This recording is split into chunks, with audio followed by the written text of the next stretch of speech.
ជំរាបសួរបានពុកម៉ែបងប្អូនកូនក្មួយបានទាំងអស់បាទទាំងក្នុងប្រទេសនិងក្រៅប្រទេសបានជាទីនឹករលឹកបាន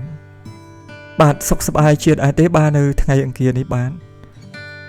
បាទបន្តទៅទៀតនេះបាទខ្ញុំសូមលើកយកតួអង្គសំខាន់នៅក្នុងរឿងអប្សរាមហាអង្គរ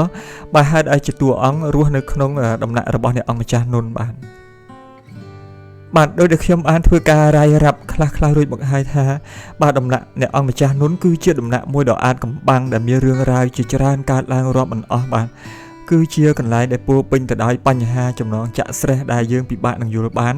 អំពីចិត្តរបស់មនុស្សនៅក្នុងដំណាក់នោះបាទភាគច្រើនគឺជាមនុស្សដែលមានមាត់ផ្សេងចិត្តផ្សឹងបាទដែលពិបាកនឹងអាចទុកចិត្តបានបាទដូចជាពុកម៉ែបងប្អូនកូនក្មួយបានជ្រាបខ្លះរួចមកហើយពីការរាយរាប់របស់ខ្ញុំតាមរយៈវីដេអូមុនបាទថាអ្នកអង្គម្ចាស់នុនបានមានព្រះរាជានឹងអ្នកម្នាងរហូតដល់5អង្គបាទអ្នកអង្គម្ចាស់នុនក្រៅពីមានប្រជាយានិងមានអ្នកម្នាងដល់ទៅ5ហើយបាទគឺនៅក្នុងដំណាក់ទាំងមូលបាទគឺមានភីលៀងជាច្រើនបានចាប់ចិត្តប្រតិបត្តិទៅលើអ្នកអង្គម្ចាស់នុនផងដែរបាទក៏ប៉ុន្តែអ្នកអង្គម្ចាស់នុនពុំបានយកប្រតិយបាទទុកដាក់ជាមួយនឹងភីលៀងអស់ទាំងនោះទេបាទហើយនៅក្នុងនោះបាទភីលៀង2រូបដែលលេចធ្លោជាងគេនៅក្នុងរឿងបាទមានឈ្មោះថាមយូរានិងមយូរីបាទគឺជាបាទចំណិតរបស់ប្រជាយាទី1កែមនីបាទនាងមយូរាមយូរីនេះគឺជាតួអង្គដ៏សំខាន់ផងដែរបាទនៅក្នុងរឿងអប្សរាមហាអង្គរបាទពីព្រោះពួកនាងត្រូវបានចេញច្រើនឈុតច្រើនឆាកគឺចេញអមជាមួយនឹងព្រះជាយាទី1កែមនីស្ទើរតែគ្រប់វគ្គទាំងអស់បាទហើយគឺជាតួអង្គដ៏សំខាន់នៅក្នុងការនាំសារពីតួអង្គមួយទៅតួអង្គមួយបាទធ្វើឲ្យដំណើររឿងកើតមានជាបញ្ហាមិនចេះចប់មិនចេះហើយបាទព្រមទាំងមានភាពប្រតិកលាគ្នាពីមួយវគ្គទៅមួយវគ្គគួរឲ្យចង់តាមដានទស្សនាបា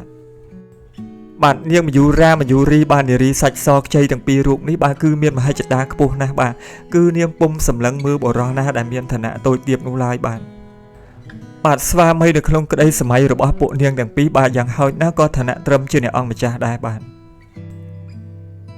ដោយសារតែនាងមយូរាមយូរីមានមហិច្ឆតាខ្ពស់ដូច្នេះហើយបាទទើបធ្វើឲ្យពួកនាងទាំងពីរបាទត្រូវនៅកំមុំចាស់បាទនាងមយូរាមយូរីបាទមានការតូចចិត្តតូចថ្លើមយ៉ាងខ្លាំងបាទនៅពេលដែលពួកនាងខិតខំបម្រើអ្នកអង្គម្ចាស់នុនឲ្យអស់ពីចិត្តពីថ្លើមប៉ុន្តែអ្នកអង្គម្ចាស់នុនពុំដែលចោលព្រះភ័ក្រសម្លឹងមកពួកនាងនៅក្នុងផ្លូវស្នេហាសូម្បីតែបន្តិចសោះឡើយបាទហើយអ្វីដែលធ្វើឲ្យក្រមុំចាស់ទាំងពីរមានភាពក្តៅក្រហាយកាន់តែខ្លាំងឡើងជាមួយអ្នកអង្គម្ចាស់នុននោះបាទគឺអ្នកអង្គម្ចាស់នុនបានព្រមទទួលយកនាងខ្មុកមកធ្វើជាបាទអ្នកម្នាងបាទត្រង់ចំណុចនេះក៏សូមធ្វើការបង្ហើបប្រាប់ពុកម៉ែបងប្អូនកូនក្មួយបាទឲ្យដឹងបន្តិចទៅថាបាទនៅពេលដែលអ្នកអង្គម្ចាស់នុនបាទបានទទួលយកនាងខ្មុកធ្វើជាអ្នកម្នាងនោះបាទគឺនាងខ្មុកលែងខ្មៅដូចមុនទៀតហើយបាទគឺនាងបានប្រែក្លាយទៅជាមនុស្សម្នាក់ថ្មីទៀតបាទដែលមានឈ្មោះថាប្រភាវិញម្ដងបាទប្រសិនបើដូច្នេះពុកម៉ែបងប្អូនកូនក្មួយប្រកាសជាមានចម្ងល់បន្ថែមទៀតហើយថាតើបាទនាងខ្មុកទៅជាអ្នកម្នាងប្រភានោះបានយ៉ាងដូចម្ដេចបាទ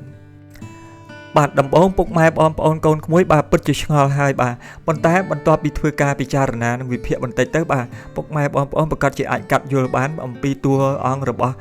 នាងខ្មុកជាមួយនឹងអ្នកម្នាងប្រភាបាទមានន័យថាអ្នកម្នាងប្រភា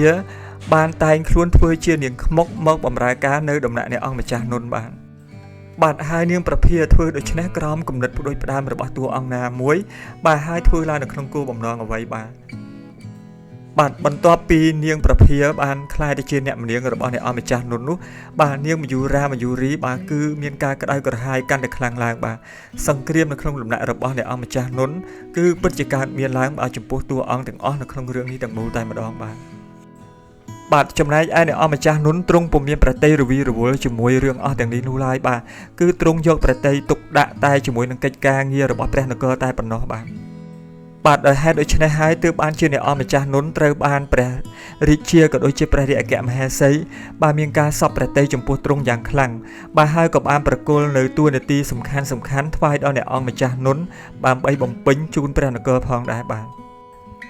ខ្ញុំសូមបញ្ចប់ការបកស្រាយជាមួយនឹងតួអង្គនាងមយូរាមយូរីត្រឹមប៉ុណ្្នឹងសិនចុះបាទ